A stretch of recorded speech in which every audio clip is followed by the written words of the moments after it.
ಹೇ ಶಾರದೆ ದಯ ಪಾಲಿಸು, ಈ ಬಾಳನು ಬೆಳಕಾಗಿಸು.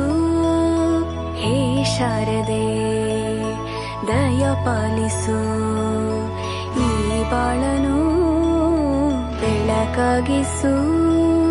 ನಾಳೆಗಳ ದಾರಿಯಲೇ ನಂಬಿಕೆಯ ನೆಲೆಯಾಗಿರಿಸು, ಮುನ್ನಡೆಸು.